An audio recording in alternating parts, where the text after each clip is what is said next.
මානව හිමිකම් සපුරාලීම නිසා මිනිස්සුෙකුට ලැබෙන්නේ උසස් ජීවන තත්ත්වයක් නෙවෙයි. මොකද මේ එකම ඇසිස් මස් ලෙවලින් මේක සකස් වෙලා තියෙන පද්ධතියක්නේ. ඒතර එකක් එහෙ මෙහෙ කරනකොට ඒක දැනෙනවා. ජපානයේ විතරක් නෙමෙයි. බෝම්බේ හෙළපු ඇමරිකා එක්සත් ජනපදයේ පවා අතිශය කම්පාවකට ලක් වුණා. මේ යුද්ධ කියන්නේ කොයිතරම් විනාශයක් හානියක් කරන්න පුළුවන් දේවල්ද කියලා. යුද්ධ ඇති වෙන්නේ මානව හිමිකම් උල්ලංඝනය කිරීම. රාජ්‍යයක් ජාතික රාජ්‍යයක් කියලා පිළිගන්න එක නිර්ණායකයා තමයි එක්සත් ජාතික සංවිධානයේ පිළිගන්නේ. සෞඛ්‍ය අමාත්‍යාංශයේ තියෙන වැඩසටහන් වලට මුදල් ඇවිල්ලා තියෙන්නේ කොහෙන්ද? අපේ බජට් එකෙන්ද? ඒ වගේම අපි දන්නවා අපි සියලු දෙනාම දේශපාලන සත්වයෝ. මානව හිමිකම් කවුන්සිලයට පුළුවන් ඔබ ඔය කියපු බලපෑම කරන්න. මානව හිමිකම් කියන කතිකාවතෙන් ඈත් වීමෙන් නොවේ ඒකට ලං වීම, ඒකට සමීප වීම, ඒවා වැළඳ ගැනීම තමයි අපිට නියම පුරවැසියෙක් විදිහට ඉදිරියට එීමේ හැකියාව තියෙන්නේ. මේක මෙහෙම ගියොත් ලෝකේ ඉතුරු වෙන එකක් නැහැ. ජනාධිපතිවරයා ඉල්ලන්නේ પાස්පෝර්ට් එක ඉතින් අපි බලා ගන්න කියලා ඒ රටවලට ගියාම ඒ අපි බලාගන්නේ අපි මේවට අසං කරලා තියෙන නිසා.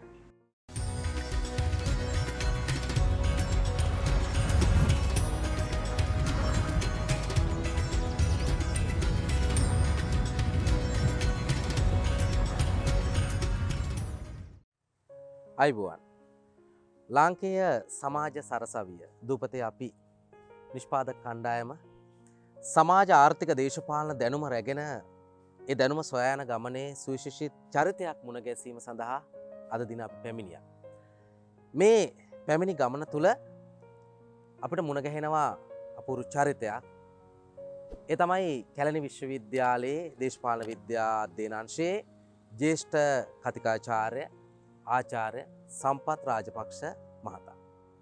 ආචාර්යතුමනි ආයුබෝවන්. හරි අපූර්ව මාතෘකා කිහිපයක්ම අපි මේ වෙනකොට ප්‍රබුද්ධයන් එක්ක සාකච්ඡා කරමින් හිටියා. ඔබතුමාව අපි සම්බන්ධ කරගත්තේ රටට වැදගත් වෙන සාමාන්‍ය සමාජයට වැදගත් වෙන සුවිශේෂී මාතෘකාවක් පිළිබඳව කතා කරන්න. එතකොට මම මේ ප්‍රශ්නේ ඔබතුමාගෙන් කෙලින්ම අහන්නම්. ඇත්තටම මානව හිමිකම් කියන්නේ මොනවද? සමීර මේ මානව හිමිකම් කියලා කියන්නේ අපි දන්නවා අපි මිනිස්සු විදිහට. ඒ කියන්නේ මනුෂ්‍යත්වය කියන එක ලෝකේ ඕනම තැනකට පොදුයි. ඒ කියන්නේ ඒකට දේශ සීමාවක්, ජාතියක්, වර්ගයක්, කුලයක් ඒ කිසිම දෙයක් සම්බන්ධ නැහැ. ලිංගිකත්වය මේ කිසිම කාරණයක් සම්බන්ධ නැහැ. එතකොට මිනිස්සු කියන අය පොදු කොට්ටාසයක්. ඒක තමයි මේ ලෝකයේ අපිට මිනිස්සු සම්බන්ධයෙන් කතා කරගන්නකොට හසු කරගන්න පුළුවන් පොදු සාධකය තමයි අපි සියලු දෙනා මිනිස්සුයෝ. එතකොට මානව හිමිකම් කියලා කියන්නේ මිනිස්සෙක් වීම නිසා ලැබිය යුතු දේවල්. ඒ කියන්නේ මනුෂ්‍යත්වය පවත්වාගෙන යාමට. මනුෂ්‍යත්වය පවත්වාගෙන යාමට අපිට වෙන වෙන දේවල් වෙන වෙන අවස්ථාවන්වලදී වැදගත් වෙන්න පුළුවන්, අවශ්‍ය වෙන්න පුළුවන්. නමුත් මානව හිමිකම් කියලා කියන්නේ ඇත්තෙන්ම මිනිසෙක් ලෙස ඉපදීම නිසා ඒ මනුෂ්‍යත්වය පවත්වාගෙන යාමට අවශ්‍ය මූලික උවමනාවක්. නැත්නම් අපි කියනවා බේසික් නීඩ්ස් කියලා. මූලික අවශ්‍යතා. පැවැත්ම සඳහා අවශ්‍ය දේවල් වලට කියනවා අපි මානව හිමිකම්. ඒතර මේ මානව හිමිකම් සපුරාලීම නිසා මිනිස්සුෙකුට ලැබෙන්නේ උසස් ජීවන තත්ත්වයක් නෙවෙයි. එහෙම නැත්නම් පාට ලෝකයක් නෙවෙයි. ඔහුට ලැබෙන්නේ ඇත්ත වශයෙන්ම මිනිස්සෙක් විදිහට ජීවත් වීමට අවශ්‍ය පැතිකඩ. ඒක නිසා අපි මානව හිමිකම් අපි දන්නවා අපිට ආහාර අවශ්‍යයි. ඒ වගේම ඇඳුම් පැළඳුම් අවශ්‍යයි. නිවසක් අවශ්‍යයි. මේවා කෙනෙකුට අවශ්‍ය මූලික අවශ්‍යතා.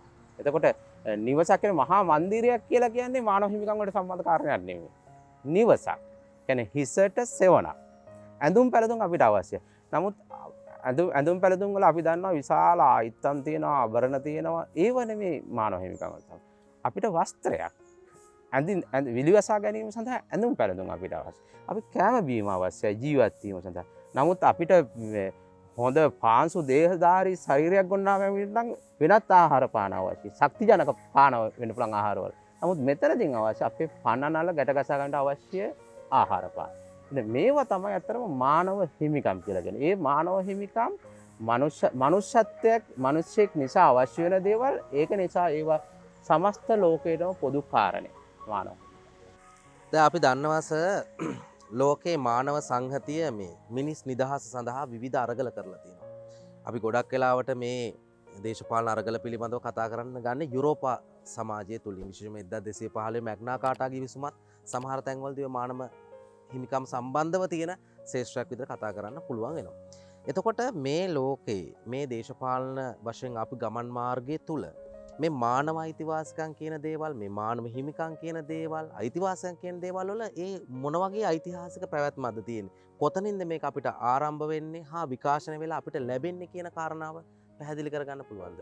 ඇත්තටම මානව හිමිකම් ආරම්භය සම්බන්ධයෙන් අපිට අපේ අවධානය යොමු කරන්න පුළුවන් මේ දැන් නූතන තියෙන අපි මේකට කියනවා ජාත්‍යන්තර මානව හිමිකම් නීතිය කියලා අපි හඳුන්වන්නේ ඉන්ටර්නැෂනල් හියුමන් රයිට්ස් ලෝ.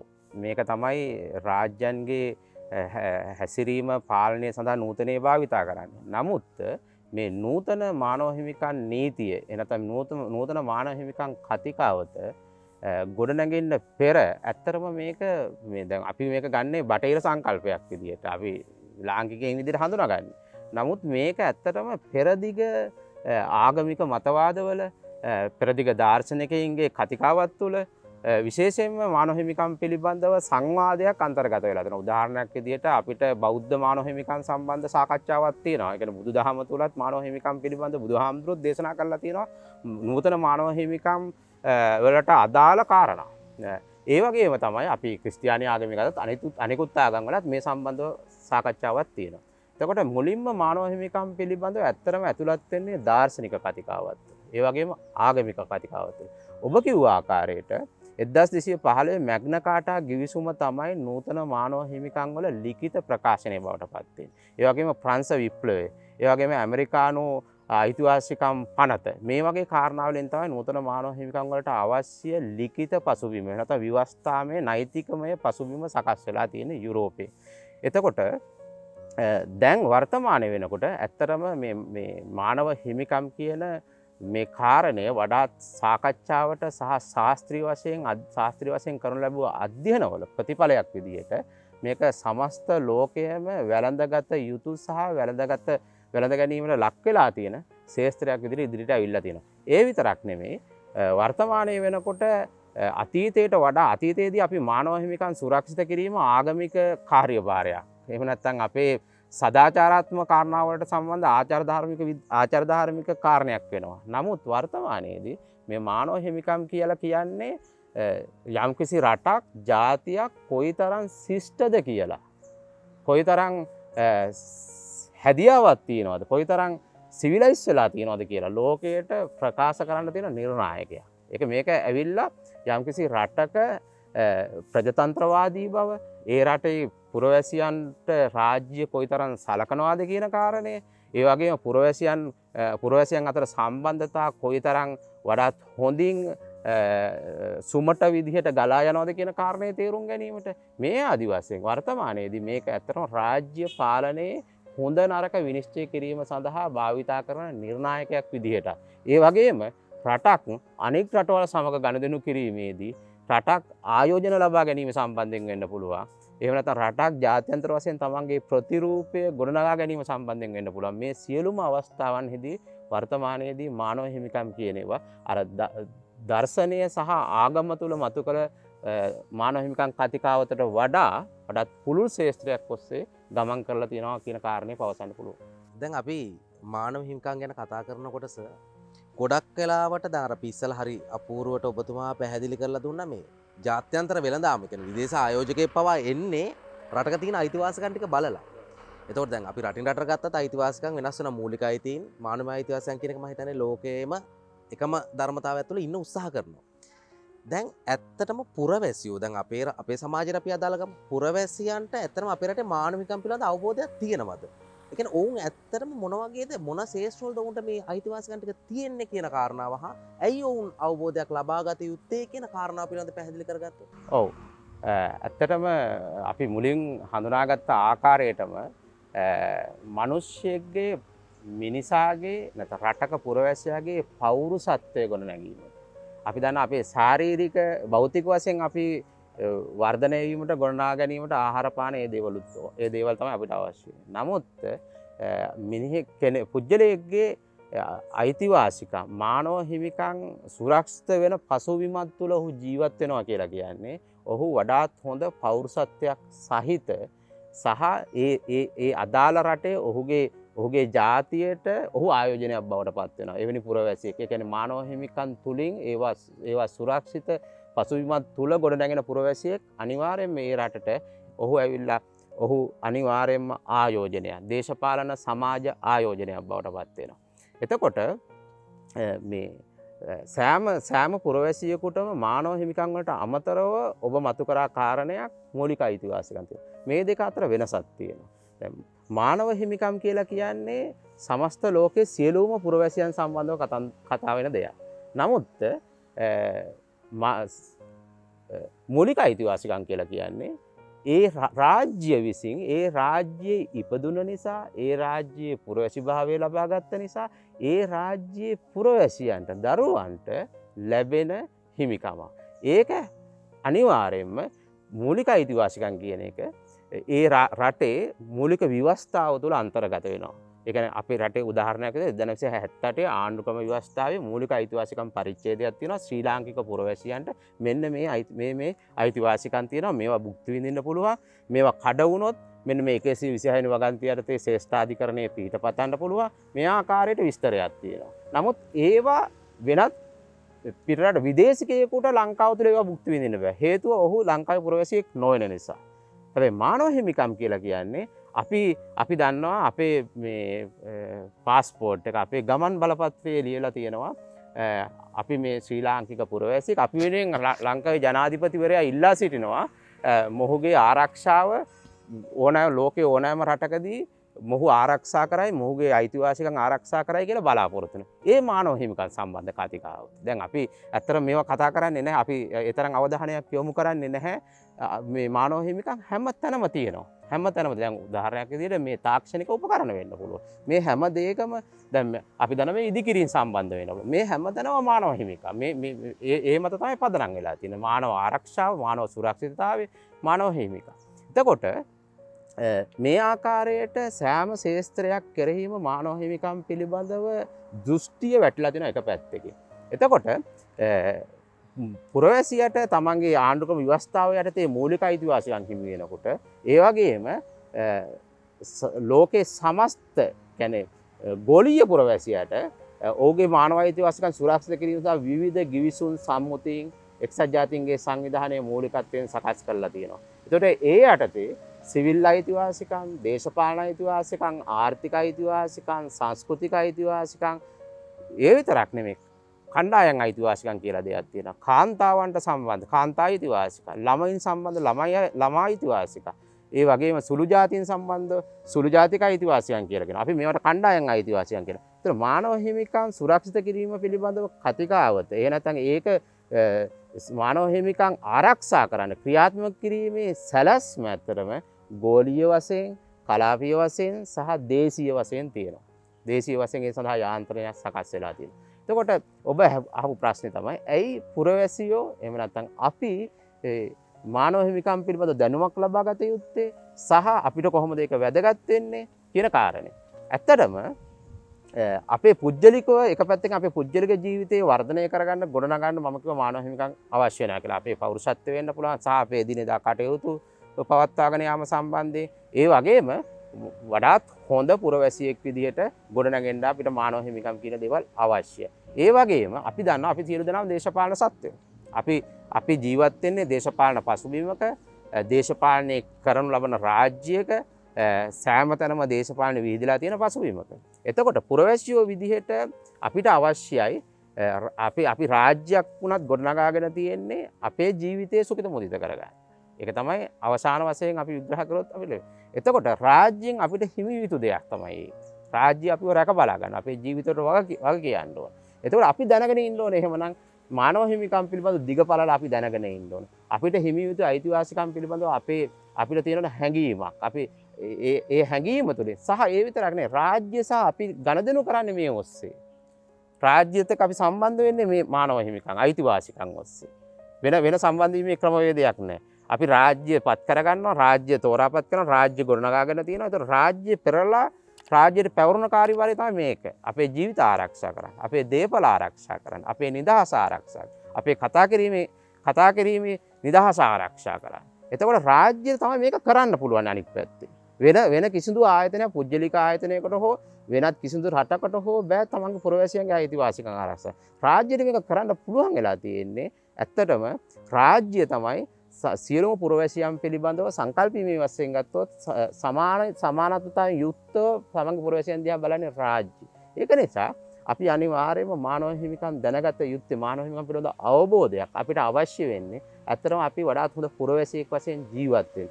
ඒ විතරක් නෙමෙයි අපේ රට තමන් ජීවත් වෙන රට ජාත්‍යන්තර දේශපාලනය තුළ ජාත්‍යන්තර සමාජය තුළ යම් ඉහළ ස්ථානයක තබා ගැනීමට අපිට පුළුවන් රාජ්‍යත් එක්ක මේ ගනුදෙනු රාජ්‍ය නිසි පැත්තට රාජ්‍ය ඇත්ත වශයෙන්ම කියොත් ආණ්ඩු කියනවා. ආණ්ඩු නිසි පැත්තට හරවන්න එහෙම නැත්නම් නිසි මාර්ගයට ආණ්ඩුව යොමු කිරීමට හැකියාව තියෙනවා. මේ මානව හිමිකම් පිළිබඳ දැනුමක් අවබෝධයක් පුරවැසියන් තුළින් ලබා ගැනීම තුළින්. ඇත්ත වශයෙන්ම අවසාන වශයෙන් ඒ සම්බන්ධයෙන් කිව්වොත් පුරවැසියා සහ රාජ්‍ය අතර තියෙන පරතරය පුරවැසියා සහ රාජ්‍ය අතර තියෙන ගණදෙනුව ඒක වඩාත් හොඳින් සාරවත් කර ගැනීම සඳහා ඇත්තටම මානව හිමිකම් පිළිබඳ අවබෝධයක් තිබීම වැදගත් වෙනවා පුරවැසියෝ. ගොඩක් වෙලාට මිනිසුන්ගේ අයිතිවාසිකම් කඩ වෙන්නස මිනිස්සු අයිතිවාසිකම් ගැන දන්නේ නැති හින්දා. ඒක සාමාන්‍ය සමාජයේ අපි අත්විඳලා තියෙනවා අපි දැකලා තියෙනවා. දැන් අයිතිවාසිකම් ආරක්ෂා කිරීම සම්බන්ධව ජාතික වශයෙන් ගත්ත විධිවිධාන වගේම අද ලෝකේ ගොඩාක් කතා කරන මේ ගෝලීය වශයෙන් විශේෂයෙන්ම එක්සත් ජාතීන්ගේ සංවිධානය හරහා ගන්නා ක්‍රියාමාර්ග. එතකොට දැනට මානව අයිතිවාසිකම් ආරක්ෂා කිරීම සඳහා මේ ජාත්‍යන්තරයේ තියෙන යාන්ත්‍රණය මොන වගේද? විශේෂයෙන්ම ගොඩක් වෙලාවට අපේ සමාජය තුළ අපි විද්‍යුත් මාධ්‍යවල මුද්‍රිත මාධ්‍යවල අහලා තියෙනවා දකිනවා මේ ගොඩාක් කතා කරනවා මේ ස්විට්සර්ලන්තයේ ජිනීවා නුවරත් එක්ක සම්බන්ධ කරගෙන මේ මානව අයිතිවාසිකම් මානව හිමිකම් කවුන්සිලේ මේ හරහා ගන්න මේ යාන්ත්‍රණය මෙතනද තියෙන්නේ. මොකක්ද මේ යාන්ත්‍රණය? මොකක්ද මේ මානව හිමිකම් කවුන්සිලෙන් වෙන්නේ? ඔව් සමීර ඔබ ඉතිහාසය පිළිබඳ ඔබට හොඳ දැනුමක් තියෙනවා. ඔබ දන්නවා දෙවන ලෝක යුද්ධය සම්බන්ධයෙන්. ඇත්තටම දෙවන ලෝක යුද්ධයෙන් ලෝකයට විශාල වශයෙන් හානි පැමුණුවා. ඒ කියන්නේ ජපානයේ නාගසාකි සහ හිරෝෂිමා කියන නගරවලට න්‍යෂ්ටික බෝම්බය අපි කියන පරමාණු බෝම්බය කියලා. මේ පරමාණු බෝම්බය හෙලීමත් සමගම ලෝකයේ සියලු දෙනාම ජපානයේ විතරක් නෙමෙයි මේ බෝම්බේ හෙලපු රටවල් පවා ඒක ඇමරිකා එක්සත් ජනපදයේ පවා අතිශය කම්පාවකට ලක් වුණා. මේ යුද්ධ කියන්නේ කොයිතරම් විනාශයක් හානියක් කරන්න පුළුවන් දේවල්ද කියලා. හරි. ඇල්බර්ට් අයින්ස්ටයින් පවා මේ පරමාණු හොයාගත්ත විද්‍යාඥයා පවා ඔහු පශ්චාත්තාප වුණා ඇත්තටම මේක සොයා ගැනීම සම්බන්ධයෙන්. මේක මේ තරම් විනාශයක් වුණා නේද කියන කාරණේ සම්බන්ධයෙන්. කෙසේ වෙතත් දෙවන ලෝක යුද්ධයෙන් ලෝකයට විශාල හානියක් ඇති වුණාට පසුව මේ යුද්ධ ඇති වෙන්නේ ඇයිද කියන කාරණය පිළිබඳව විශාල සාකච්ඡාවක් ඇති වුණා ලෝකෙ. ඒකෙන් එක ප්‍රබල හේතුවක් විදිහට හේතු ගොඩාක් ඉදිරිපත් වෙනවා. ප්‍රබල හේතුවක් විදිහට හඳුනාගත්ත කාරණයක් තමයි මේ යුද්ධ ඇති වෙන්නේ මානව හිමිකම් උල්ලංඝනය කිරීම. අනිකුත් රටවල් සතු අයිතිවාසිකම්, පුරවැසියන් සතු අයිතිවාසිකම් මේවා උල්ලංඝනය කිරීම තුළින් තමයි යුද්ධයට මඟ පාදන්නේ.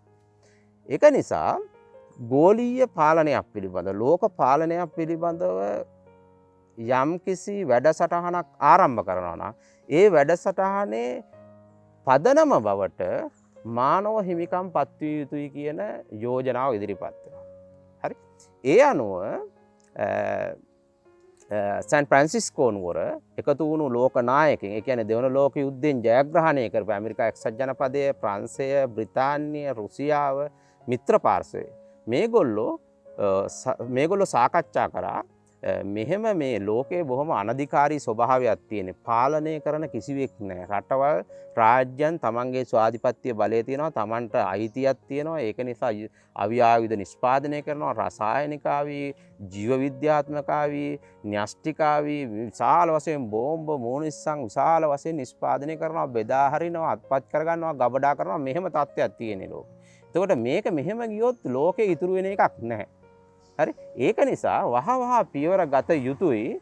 යම්කිසි සංවිධානයක් තුළට සමස්ත ලෝකයම ගෙනලා ඒ සංවිධානය තුළින් ජාත්‍යන්තර සංවිධානයක් ගොඩනගාගෙන ඒ සංවිධානය තුළින් ලෝක සාමය සහ සුරක්ෂිතතාවය පවත්වාගෙන යනවා. ඒ එක්කම සෑම පුරවැසියෙක්ම ලෝක ප්‍රජාවගේ මානව හිමිකම් සුරක්ෂිත කරගත යුතුයි කියන කාරණය මෙතනින් ඉදිරිපත් වෙනවා. ඒ අනුව තමයි එක්සත් ජාතීන්ගේ සංවිධානය අපි කතා කරන එක්සත් ජාතීන්ගේ සංවිධානය පිහිටේ.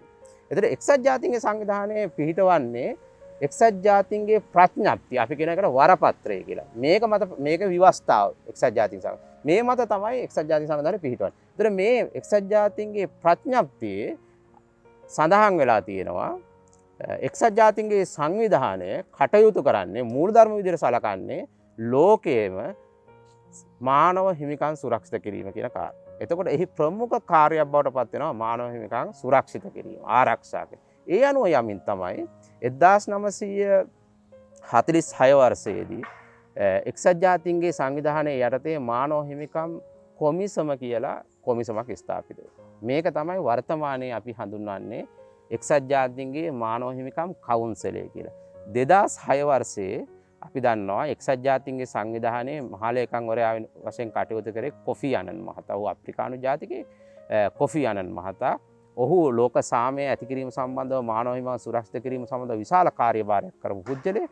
ඔහු මහා මණ්ඩල එක්සත් ජාතීන්ගේ සංවිධානයේ මහා මණ්ඩලයට යෝජනාවක් ගෙන එනවා. a larger freedom කියලා වාර්තාවක් ඉදිරිපත් කරනවා.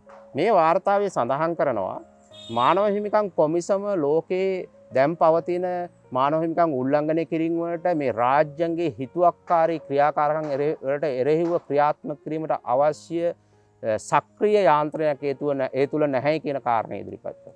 ඒ අනුව ඔහු යෝජනා කරනවා එක්සත් ජාතීන්ගේ සංවිධානයේ යටතේ තියෙන මානව හිමිකම් කොමිසම වෙනුවට මානව හිමිකම් කවුන්සලය වඩාත් ප්‍රතිසංස්කරණ සහිතව ස්ථාපිත කරනවා. ඒ අනුව තමයි 2006 මාර්තු 15 වෙනි දින එක්සත් ජාතීන්ගේ සංවිධානයට අනුබද්ධිතව මානව හිමිකම් කවුන්සලය ස්ථාපිත කරන්නේ. එතකොට මේ කවුන්සලය කියන එක මෑත කාලීනව තමයි ඉදිරිපත් වෙන්නේ. එතකොට මේ මානව හිමිකම් කවුන්සලය කියන්නේ එක්සත් ජාතීන්ගේ සංවිධානයේ යටතේ තියෙන මහා මණ්ඩලයේ තියෙන ඒකේ ආයතන කිහිපයක් තියෙනවා. මහා මණ්ඩලය, සමාජ සහ ආර්ථික කවුන්සලය, ආරක්ෂක කවුන්සලය මේ විදිහට තියෙනවා. ඒතකොට එහි එකක් තමයි මහා මණ්ඩලය. මහා මණ්ඩලයේ යටතේ තමයි මේ මානව හිමිකම් කවුන්සලය ස්ථාපිත කරලා තියෙන්නේ. ඒතකොට මානව හිමිකම් කවුන්සලයෙන් කරන්නේ මොකක්ද? මානව හිමිකම් කවුන්සලයෙන් කරන දේ තමයි මේ එක්සත් ජාතීන්ගේ සංවිධානයේ ප්‍රඥප්තියෙන් අවධාරණය කරලා තියෙන මානව හිමිකම් ගෝලීය වශයෙන් සුරක්ෂිත කිරීම සඳහා බහුපාර්ශවීය සාකච්ඡා සභාවක් එනතම් බහුපාර්ශවීය වේදිකාවක් විදිහට කටයුතු කිරීම තමයි මේ මානව හිමිකම් කොමිසමට කවුන්සිලයට පැවරලා තියෙන කාර්යභාරය. ඒ අනුව මානව හිමිකම් ප්‍රවර්ධනය කිරීම, මානව හිමිකම් ආරක්ෂා කිරීම, ඊට අමතරව එදිනෙදා එහෙම නැත්නම් දෛනිකව ඒ අවස්ථාවන්හිදී මානව හිමිකම් සම්බන්ධව ගැටලු ඇති වෙනවා. උදාහරණයක් විදිහට අපි ගත්තොත් අපි දන්නවා 2009 වර්ෂයේදී ඇති වෙනවා ලෝක මූල්‍ය අර්බුදය. ඒ 2008 වසරේදී ඇති වෙනවා ලෝක ආහාර අර්බුදය. මේ විවිධ අවස්ථාවන්හිදී මේ අර්බුද ඇති වෙනවා. ඒවා මානව හිමිකම් වලට සම්බන්ධ. දැන් අපි කවුද හිතන්නේ මේ ජාත්‍යන්තර ඒ කියන්නේ මූල්‍ය ගැටලුවක් කොහොමද මානව හිමිකම් වලට සම්බන්ධ වෙන්නේ කියලා. මෙන්න මේ වගේ ඉතාමත් මේ ගැඹුරින් සහ සූක්ෂමව මිනිස්සුන්ගේ අයිතිවාසිකම් උල්ලංඝනය වීමට හේතු වෙන්න පුළුවන් ගෝලීය තත්ත්වයන් මේවා ඉතාමත් හොඳින් සැලකිල්ලට ගනිමින් මානව හිමිකම් කවුන්සලය ඒ සඳහා ලෝකයට යෝජනා ඉදිරිපත් කරනවා. රාජ්‍යන්ට යෝජනා ඉදිරිපත් කරනවා. ආහාර අර්බුදයක් ඇති වෙන්න පුළුවන් මේ දේවල් කරන්න. ඒ විතරක් නෙමෙයි එක්සත් ජාතීන්ගේ සංවිධානය ඒ සඳහා සූදානම් කරනවා. එක්සත් ජාතීන්ගේ ආහාර වැඩසටහන කියලා තියෙනවා. ඒතර මේ වගේ වැඩසටහන් ඒවට සූදානම් කරනවා. බලවත් රටවල් ඒ සඳහා පොළවනවා. අනිත් රටවල් සඳහා උදව් උපකාර කරනවා. මේ විදිහට මානව හිමිකම් අනාගතයේදී ඇති වෙන්න පුළුවන් මානව හිමිකම් හඳුනා ගැනීමත් මේ මානව හිමිකම් කවුන්සලයේ එක කාර්යයක්. හඳුනාගෙන ඒ සඳහා පිළියම් යෙදීම. එතකොට මේ මානව හිමිකම් කවුන්සලය කියලා කියන්නේ ඇත්තටම මේ එක්සත් ජාතීන්ගේ සංවිධානයේ සමාජික රාජ්‍යන 193 දෙනෙක් ඉන්නවා.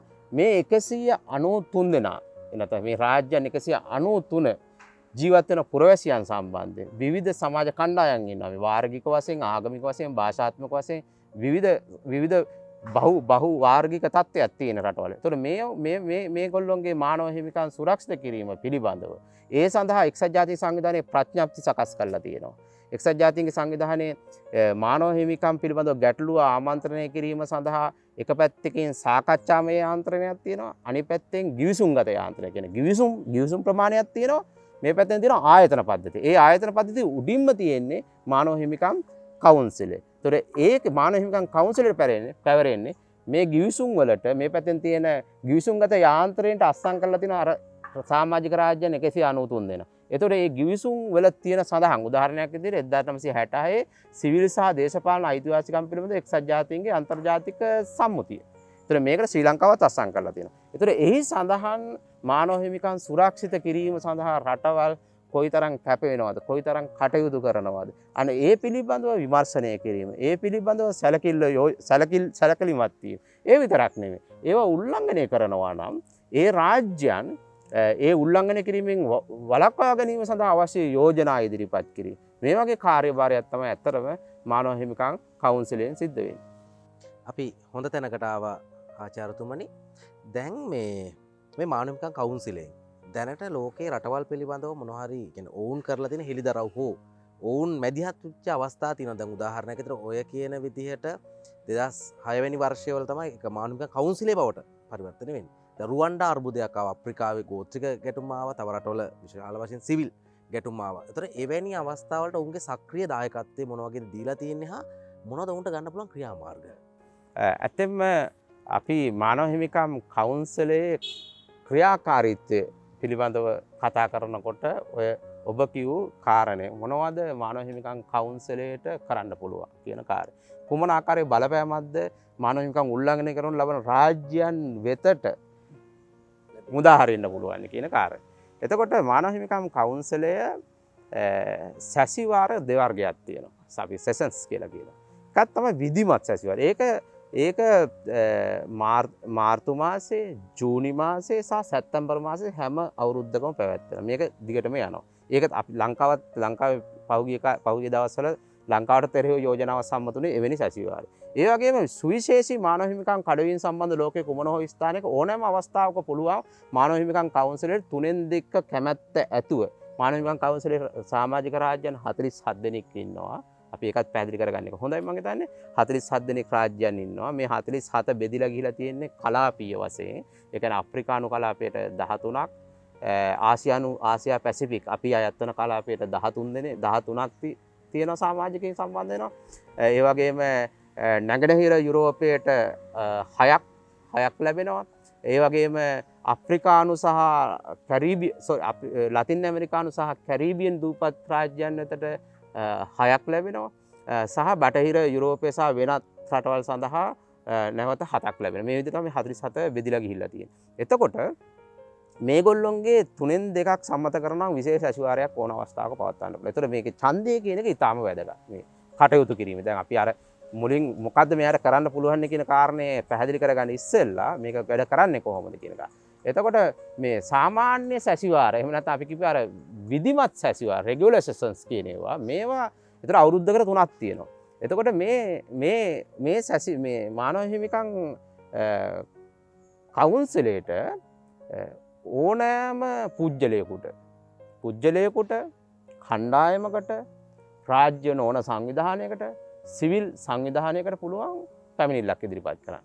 යම්කිසි මානව හිමිකම්. හැබැයි මේ පැමිණිල්ල පුජ්‍යලික මානව හිමිකම් කඩවීමක් නෙවෙයි. දැන් ඔබගේ සහ මගේ අදහස් ප්‍රකාශ කිරීමට හෝ ජීවත් වීමට ඇති අයිතියට ඇතුළත් වෙන තර්ජනයක් සම්බන්ධයෙන් මට බෑ පැමිණිල්ලක් ඉදිරිපත් කරන්න.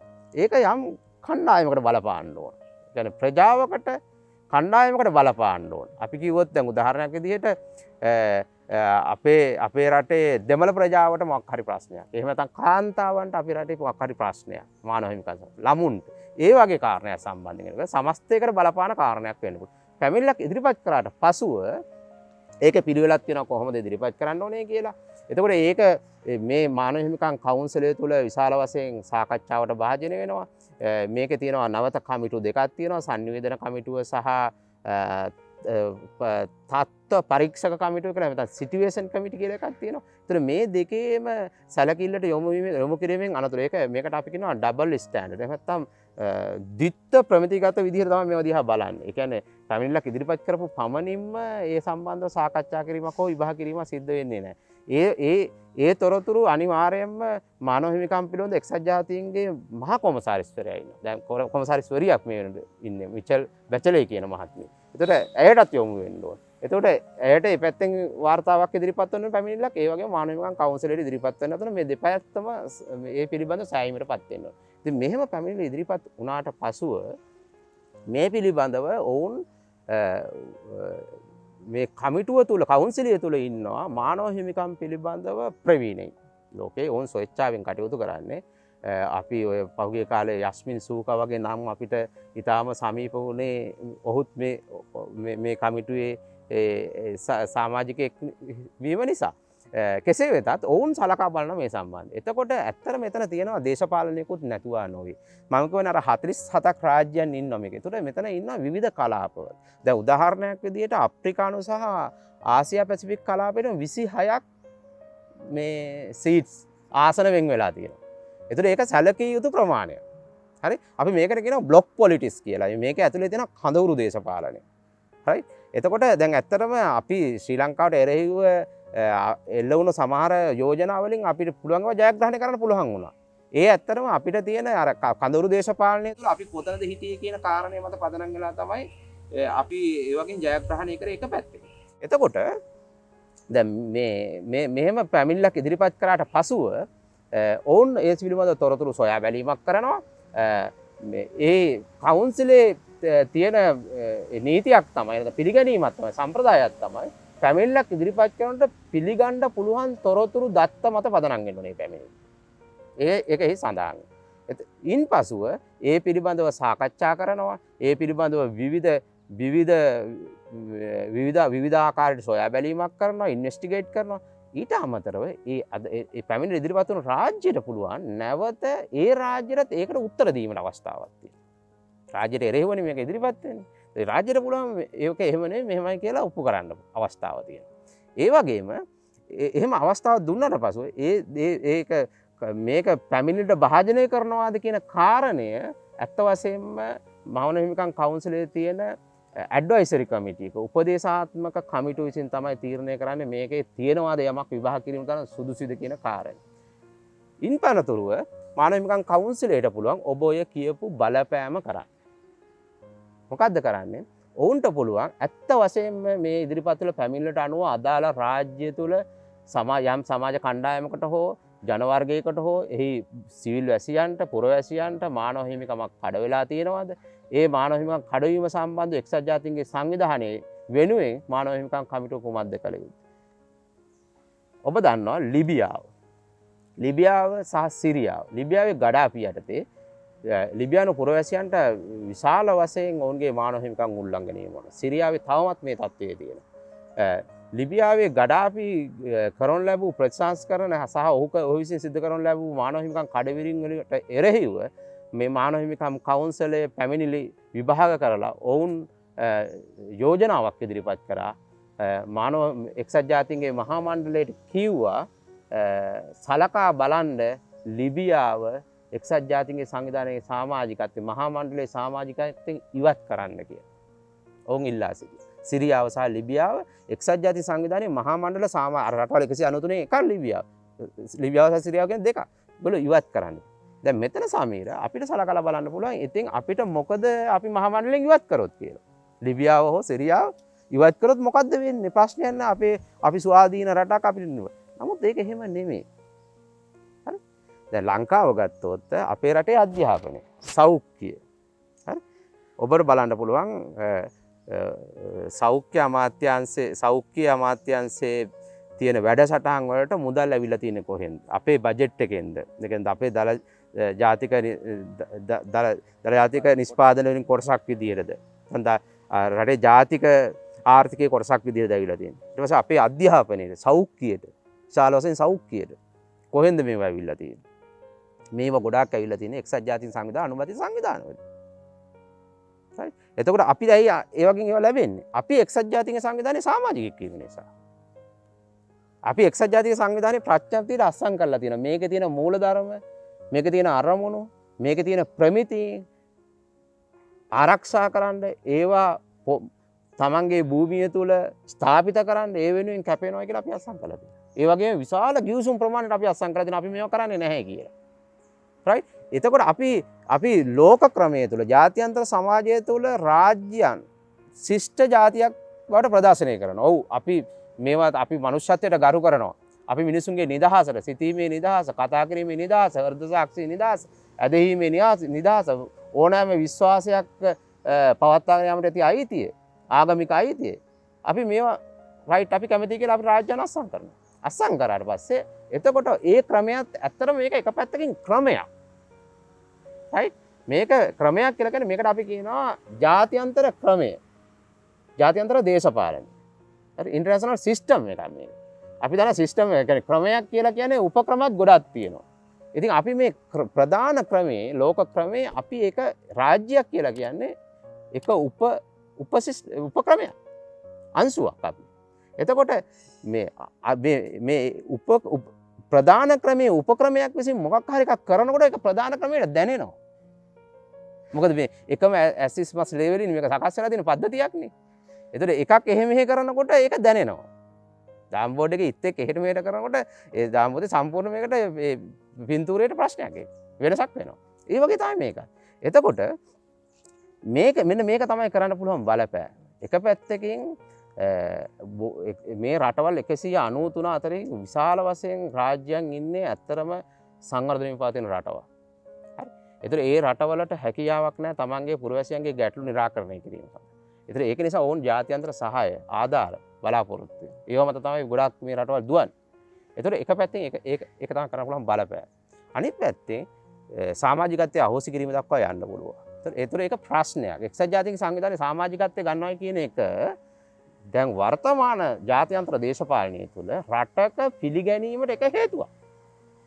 ඒ කියන්නේ රටක් කියලා පිළිගන්න රාජ්‍යයක් කියලා රාජ්‍යයක් ජාතික රාජ්‍යයක් කියලා පිළිගන්න එක නිර්ණායකයක් තමයි එක්සත් ජාතික සංවිධානයේ පිළිගැනීම රෙකග්නිෂන් එක. ජාත්‍යන්තර ප්‍රජාව පිළිගන්න ඕනේ මේක රටක් කියලා.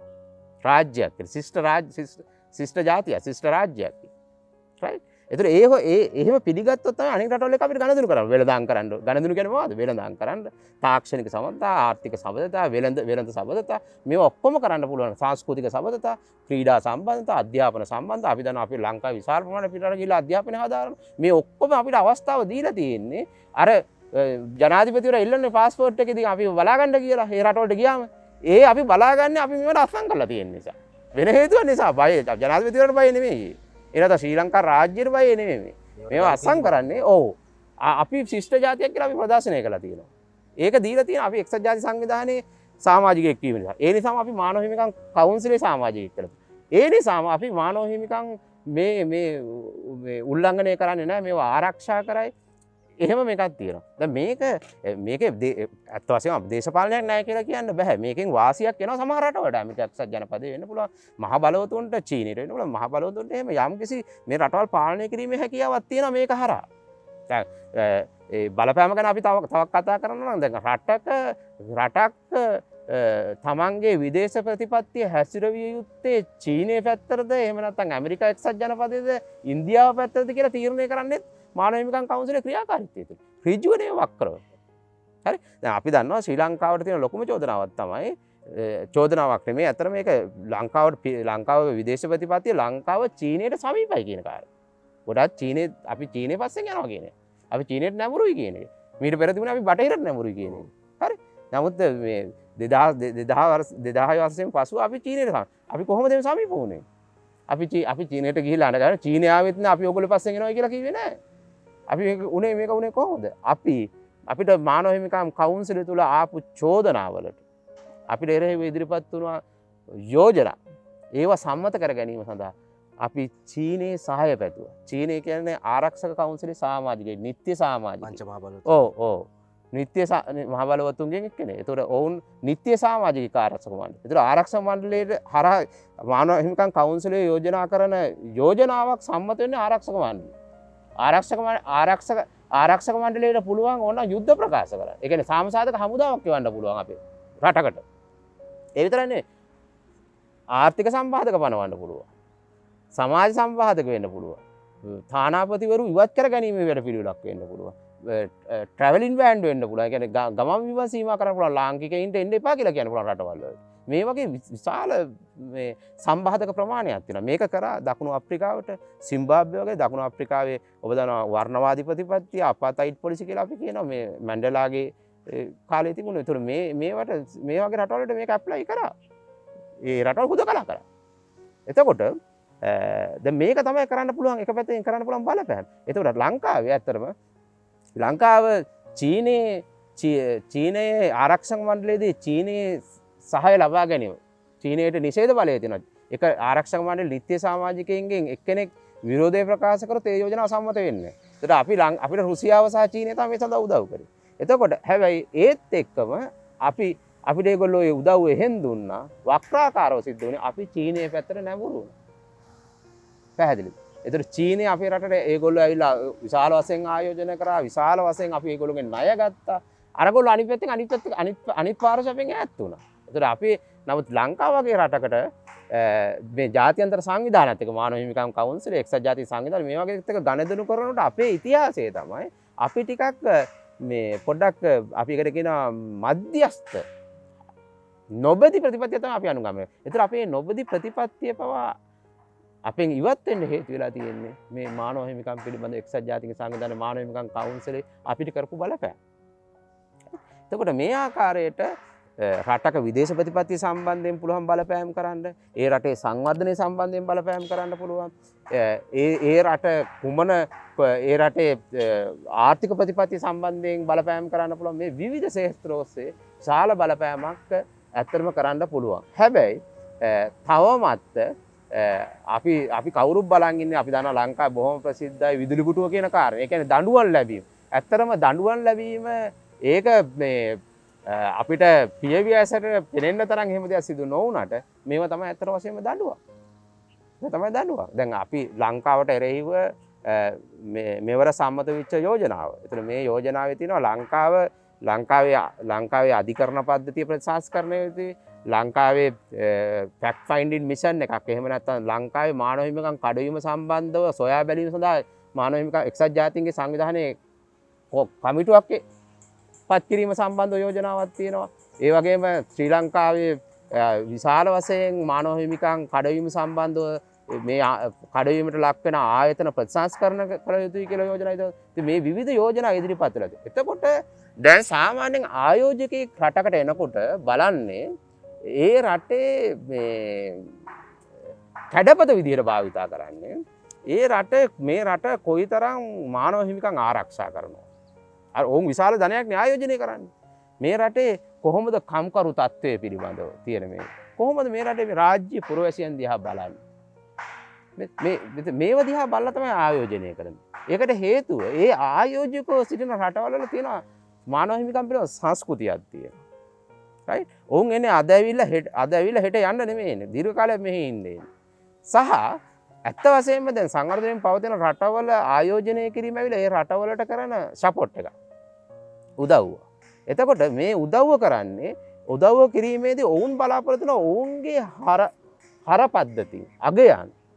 ඔවුන්ගේ අගයන් තමයි ප්‍රජාතන්ත්‍රවාදී, මානව හිමිකම්, නීති ආධිපත්‍ය, මේවා මානව හිමිකම් යහපාලනය මේ වගේ දේවල්. මේවා මේ රටවල් ක්‍රියාත්මක කරයි. කෙසේ වෙතත් ඇත්තටම විශාල බලපෑමක් කිරීමේ හැකියාව තියෙනවා. රටක තත්ත්වය සම්පූර්ණයෙන් අඩපණ කිරීම දක්වා ඒක වර්ධනය කරන්න පුළුවන් තත්ත්වයක් තියෙනවා. නමුත් ප්‍රායෝගිකව මේක දිහා බැලුවම පේන කාරණයක් තමයි මම ඔබට මුලින් වචනයක් කිව්වා කඳවුරු දේශපාලනයක් කියලා එකක් තියෙනවා මේක. හරි? උදාහරණයක් විදිහට අප්‍රිකානු සහ ආසියානු රටවල් විශාල ප්‍රමාණයක් චීනයත් සමග ඉන්නේ. හරි? ඒතර ඉන්දියාව කියලා කියන්නේ ලංකාව වගේ රටක් ගත්තොත් අපිට ගන්නත් පුළුවන් අවස්ථාවක් අපේ පැත්තට උදව් කරපු අවස්ථා ගොඩාක් තියෙනවා. ඒතර මේවත් එක්ක සලකලා බලනකොට ප්‍රායෝගිකව මේ කඳවුරු දේශපාලනයට අර කර හැකි බලපෑමට ප්‍රශ්නයක් තියෙනවා. එහෙම කරන්න පුළුවන්ද පූර්ණ වශයෙන් කියලා. එහෙම කරන්න පුළුවන් නම් අතන බොහෝ රටවල් පාලනය කරන්නේ මානව හිමිකම් කවුන්සිලය හරහා. නමුත් එහෙම දෙයක් ප්‍රායෝගික කිරීමේ අපහසුතාවයක් තියෙනවා. මම හිතන්නේ ඒ සඳහා ගෞරවය හිමි යුත්තේ 2006 මම අර කියපු ලාජ ෆ්‍රීඩම් කියන වාර්තාව ඉදිරිපත් කළ මානව හිමිකම් කවුන්සිලේ සංයුතිය සහ එහි ඡන්දය තීන්දුව තීරණ ගැනීමේදී ප්‍රතිපත්ති තීන්දුව ගන්නේදී ඡන්දය භාවිතා කළ යුතුයි කියන යෝජනා මේවා ඇවිල්ලා මේ කවුන්සිලේ යම් ආකාරයක ශක්තිමත් කරා. ඒක නිසා ඇත්ත වශයෙන්ම මානව හිමිකම් කවුන්සිලය තුළ සාකච්ඡාවට භාජනය ඔබ කිව්ව ආකාරයට අර බලපෑමට නතු කරන්නේ සත්‍ය වශයෙන්ම මානව හිමිකම් කඩවුණු රාජ්‍යයන්ට එරෙහිව පමණයි කරන්න පුළුවන් දැන් තියෙන තත්ත්වෙත් ඒක. නැත්තම් අනිත් රටවල් ඒවා ප්‍රතික්ෂේප කරනවා. ඉතාම හරබරයි. ඇත්තටම දැන් ලංකාවේ අපි සමාජ මාධ්‍ය ගත්තාම ගොඩක් අයට මෙවැනි තොරතුරු එන්නේ නැහැ. එන්නේ ගොඩක් වෙලාවට ප්‍රවෘත්ති වල යම් පොඩි තොරතුරක් එනවස ඒක හරි පූර්ණ තොරතුරක් නෙමෙයි ප්‍රවෘත්තියක් එන්නේ. ඒතර අපි අද දවසේ අපි කතා කළා ඇත්තටම මානවිකම් කියන්නේ මොනවද? කොතනින්ද ආවේ? හා මේ නිරන්තරයෙන් කතා කරන මාතෘකා ටික අපි දීර්ඝ වශයෙන් අද දවසේ සාකච්ඡා කළා. අපේ මේ වැඩසටහන අවසන් කරන්න මත්තෙන් මේ මානව අයිතීන් ගැන මිනිසුන්ගේ අයිතිවාසියන් ගැන ඇත්තටම සක්‍රිය පුරවැසියෙක් මොන වගේ දෙයක්ද කරන්න ඕනේ හා මේ සමාජයට දෙන්න ඕනේ පණිවිඩයක් තියෙනවා ඔබතුමාට පුළුවන් අපිට දැන් ඉදිරිපත් කරන්න මේ රටක පුරවැසියන් විදිහට මානව හිමිකම් වල තියෙන වැදගත්කමට ඇයි ඒගොල්ලෝ පෙනී හිටින්න ඕනේ කියන කාරණා. ඔව්. ඇත්ත වශයෙන්ම මම අපි ආරම්භ කරනකොටත් මේ සාකච්ඡාවේදී මතු කරා පළමුව අපිට පුරවැසියෙක් විදිහට නැගී සිටීම සඳහා පුරවැසියෙක් විදිහට කටයුතු කිරීම සඳහා මේ මානව හිමිකම් අත්‍යවශ්‍යයි. අපේ පෞරුසත්වය අපි අපේ කතා කරන භාෂාවෙන් අපේ කොන්ද කෙලින් තියාගෙන ජීවත් වීම සඳහා අපිට මේ මානව හිමිකම් කියන ඒවා අවශ්‍යයි. උදාහරණ මේක බොහොම සරලව අපිට තේරුම් ගන්න පුළුවන්. අපි දන්නවා අපයෝජනයේ ලක් වෙච්ච ළමයෙක්ගේ අනාගතයේ කෙබඳු තත්ත්වයක් වෙනවා. ඒ වගේම මන්ද පෝෂණයෙන් වෙළුණු පුජ්‍යලයක් වැඩි වියට පත් වෙනකොට වැඩිහිටියෙක් බවට පත් වෙන ඔහුගේ ස්වරූපය ඔහුව මතක් කරන්න ඔහුගේ රූපය මොකක්ද? ඔහුගේ හැඩරුව කොහොමද කියන කාරණය. එතකොට ඔහුට ඇත්තටම ඔහුට පුජ්‍යලයක් විදිහට සමාජයේ ජීවත් වෙන්න පුළුවන් කොයිතරම් අපහසුතාවයක් ලක් වෙනවද? මෙන්න මේවා සිද්ධ වෙන්නේ මෙවැනි තත්ත්වයන් සිද්ධ වෙන්නේ ඇත්තටම මානව හිමිකම් සුරක්ෂිත නොවීම. ඇයි ඔහු මන්ද පෝෂණයෙන් පෙළෙන්නේ? right to food ආහාර සඳහා අයිතියක් තියෙනවා. මට ආහාර I want food. ඒක මට අවශ්‍යයි. තව කෙනෙකුට අවශ්‍ය නොවෙන්න පුළුවන්. හැබැයි I have to right to food. මට අයිතියක් තියෙනවා ආහාර සඳහා. ඒතර මට අයිතියක් තියෙනවා නම් ඒ ආහාර සැපයීමට කෙනෙකුත් ඉන්න ඕන. ඒ රාජ්‍යය. ඒතර මේ මානව හිමිකම් කියලා කියන්නේ එවැනි දෙයක්. ඒක නිසා මේ මානව හිමිකම් කියන්නේ අපේ එදිනෙදා ජීවිතේ හැම පැත්තකට සම්බන්ධ වෙන කාරණයක්. එක පැත්තකින් අපි පුරවැසියෙක් විදිහට ජීවත් වීම සඳහා අපේ ජීවිතය සංවර්ධනය කර ගැනීම සඳහා අපේ බොහොම උසස් ජීවන මට්ටමක් ළඟා කර ගැනීම සඳහා මානව හිමිකම් අවශ්‍යයි. අනෙක් කාරණා අපි මේ ජීවත් වෙන රට.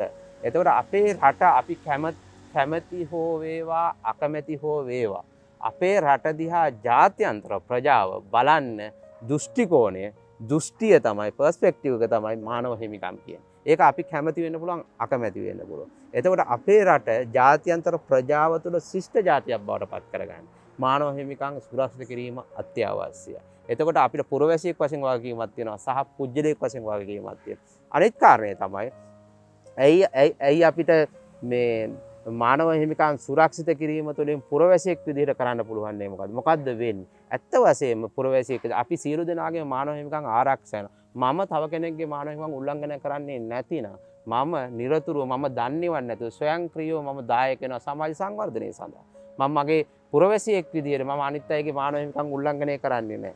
ඒක නිසා ඔබ පුරවැසියෙක් විදිහට කළ යුත්තේ සත්‍ය වශයෙන් මානව හිමිකම් එක පැත්තකින් මානව හිමිකම් කඩ නොකර සිටීම.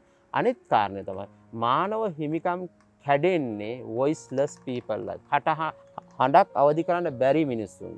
හඬකට අවකාශයක් නැති අය. දැන් කුඩා ළමයි කියලා කියන්නේ කිසිම ඒගොල්ලොන්ගේ හඬක් එකක් තමයි ඔවුන්ට බලයක් නැහැ.